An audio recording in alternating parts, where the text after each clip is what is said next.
आपका हमारे YouTube channel पर हार्दिक स्वागत एवं अभिनंदन। आज का हमारा टॉपिक है कोशिका यानी सेल। कोशिका की बात करेंगे जो कंपटीशन एग्जाम के लिए इम्पोर्टेंट टॉपिक है।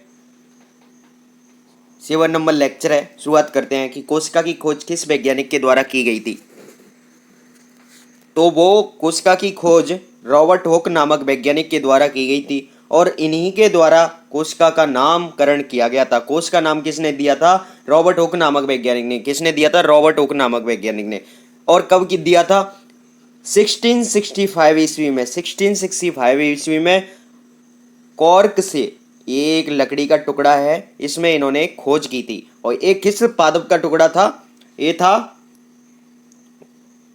क्वेरकस सुवेर नामक पादप से प्राप्त किया गया था। और कोशिका का अध्ययन किससे करते हैं अपन? माइक्रोस्कोप से, यानी नगन आगों से कोशिका को नहीं देखा जा सकता, इसलिए इसका अध्ययन अपन माइक्रोस्कोप की सहायता से यानी सूक्ष्मदर्शी की सहायता से करते हैं।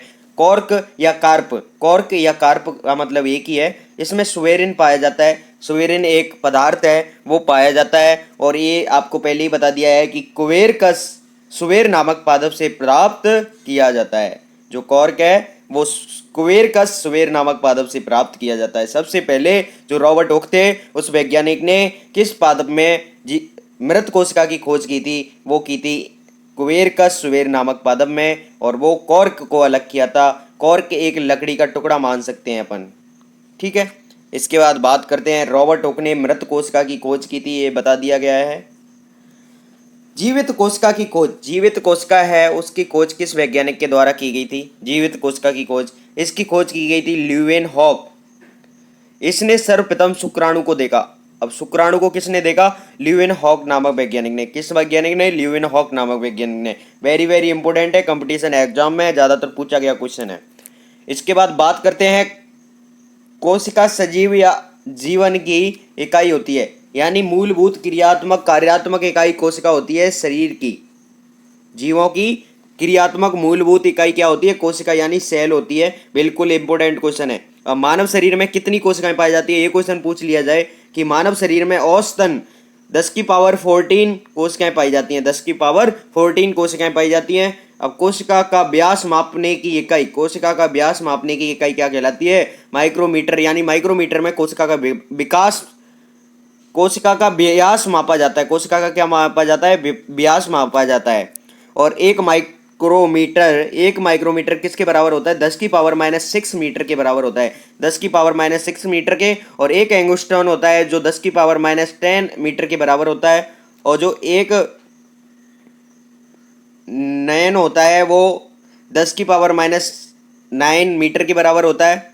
और एक पी होता है वो 10 की पावर -12 मीटर के बराबर होता है।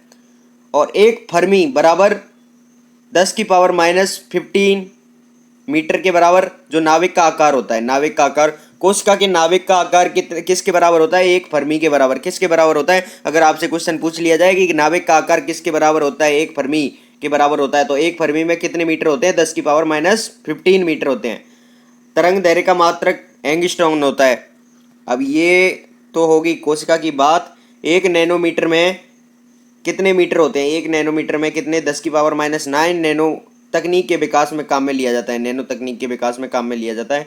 अब ये जो संरचना है, ये जो संरचना है आपकी कोशिका की संरचना है, ठीक है। इसमें बहुत सारे मैनी कोशिकांग उपस्थित होते हैं। सेल मेम्ब्रेन हो गई, सेंट्रोसोम हो गया, माइटोकॉन्ड्रिया हो गया, वैक्यूल हो गई, गोल्जी बॉडी हो गई, एंडोप्लाज्मिक रेटिकुलम, राइसोसोम।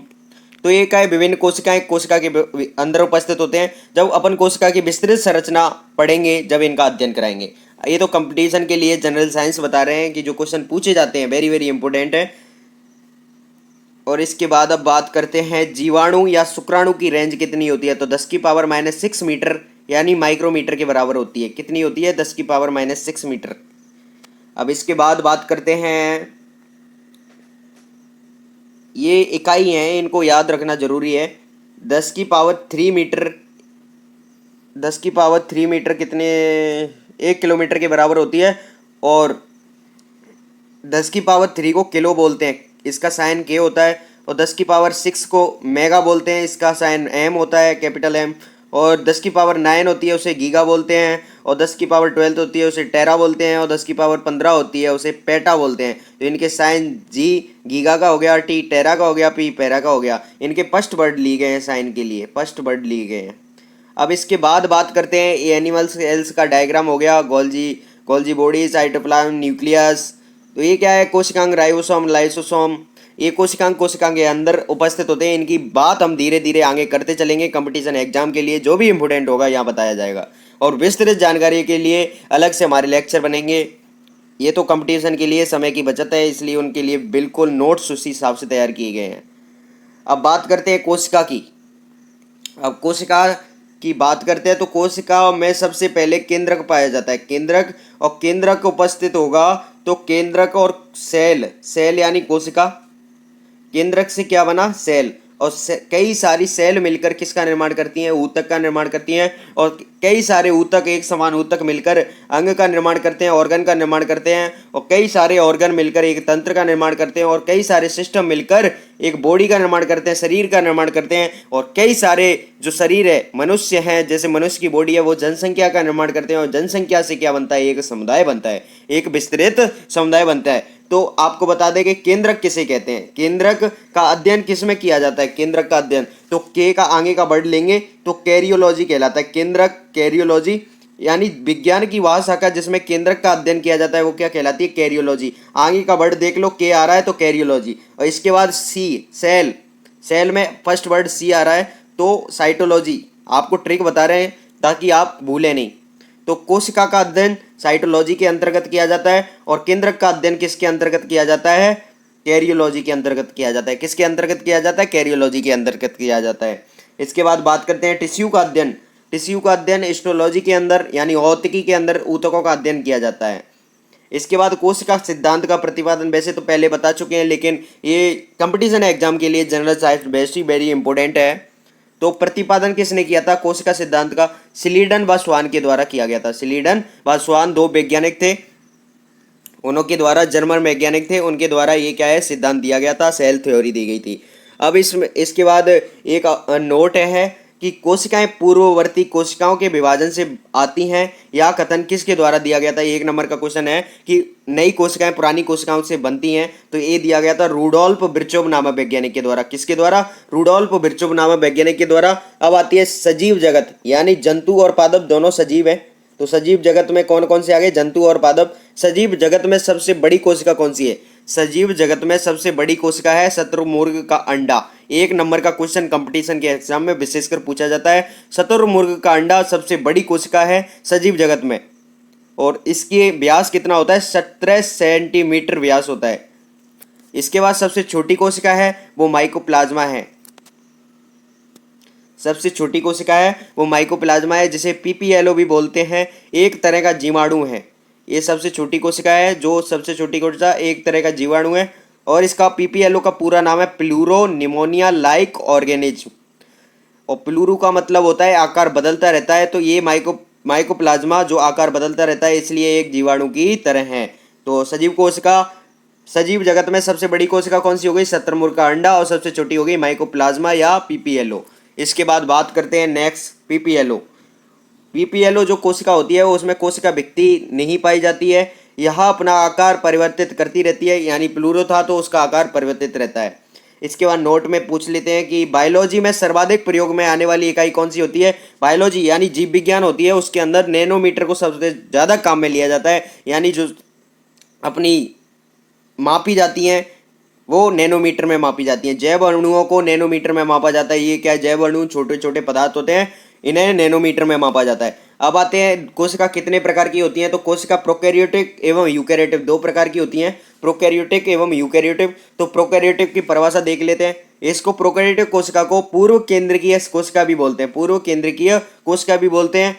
इसमें स्पष्ट केंद्रक व केंद्रक झिल्ली का अभाव होता है, इसमें केंद्रक झिल्ली नहीं पाई जाती है, सेल वाल नहीं पाई जाती है, और केंद्रक झिल्ली को बोलते हैं अपन न्यूक्लियस बाल। ठीक है, कोशिकांगों का अभाव होता है, इसके अंदर कोशिकांगों का अभाव होता है, मतलब संपूर्ण रूप से कोशिकांग नहीं पाए जाते हैं कोशिका के जो अंग हैं। और गुणसूत्र में हिस्टोन प्रोटीन का अभाव होता है। तो प्रोकैरियोटिक कोशिका जो पुराने प्रकार की कोशिका है, आदिम प्रकार की कोशिका है, उसमें क्या है कि गुणसूत्र में हिस्टोन प्रोटीन का अभाव होता है। वेरी वेरी इंपॉर्टेंट है, याद रखना। और इसके एग्जाम्पल है जीवाणु, बैक्टीरिया, नीलर शैवाल में साइनोबैक्टीरिया और माइकोप्लाज्मा। ये तो इसके एग्जाम्पल हो गए। इसके बाद बात करते हैं यूकैरियोटिक कोशिका की। तो यूकैरियोटिक कोशिका में बाल है वो अच्छी तरह से विकसित होती है। कोशिका में बाल जो सेल बाल होती है यानी कोशिका विकती होती है वो पाई जाती है। और मनुष्य में कोशिका सबसे बड़ी कौन सी है? मनुष्य के अंदर सबसे बड़ी कोशिका कौन सी है? अंडाणु। और सबसे लंबी कोशिका होती है वो तंत्रिका कोशिका है। और सबसे छोटी कोशिका कौन सी है? सबसे छोटी कोशिका शुक्राणु। तो ये वेरी वेरी इंपॉर्टेंट है। सबसे बड़ी कोशिका अंडाणु हो गई, सबसे लंबी कोशिका तंत्रिका तंत्र हो गई, और सबसे छोटी कोशिका हो गई शुक्राणु शुक्राणु। इसके बाद केंद्रक रहित कोशिका। केंद्रक रहित कोशिका कौन कौन सी हैं? परिपक्व आरबीसी यानी रेड ब्लड कार्पल्स, लाल रक्त कणिकाएं। आरबीसी का पूरा नाम लाल रक्त कणिकाएं। और चालनी नलिकाएं, ये चामली है, चालनी होगी यहाँ, सॉरी माय मिस्टेक, नोट्स लिखने में थोड़ी प्रॉब्लम आ गई। यहाँ चालनी नलिका होगी जो फ्लोएम यूतम में पाई जाती है। फ्लोएम यूतम में पाई जाती है प्लांट्स के अंदर। केंद्रक रहित कोशिका कौन कौन सी है? आरबीसी और चालनी नलिका। और जो चालनी नलिका पाई जाती है वो तो प्लांट में, और जो आरबीसी है वो क्या है? एनिमल्स में पाई जाती है। इसके बाद अपन नेक्स्ट टॉपिक है अपना, इसके आगे वो नेक्स्ट लेक्चर में कंप्लीट करेंगे। Thank you so much watching for this video. अगर आपको थोड़ा भी समझ में आ रहा है तो like, comment, share and subscribe करना ना भूलें। Thank you so much again. Thanks for watching. Don't forget to subscribe. Please subscribe my YouTube channel.